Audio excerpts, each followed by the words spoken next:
Hello, nalinisan ko na lahat ang pinalingki ko na isda.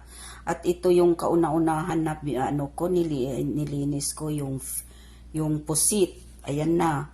Nilagay ko na ng box yan para pag magluto, sandali na lang ay ilabas. Ayan, naka-box na yan, nakabilang-bilang na yan. Ang bawat isa ay 20, isang bawat ano.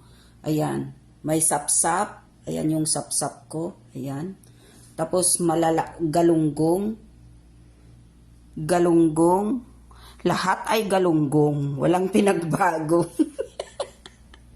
Okay, thank you for watching. Ayan. Like and share. More.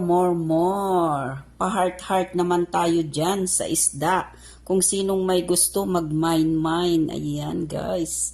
Thank you for watching.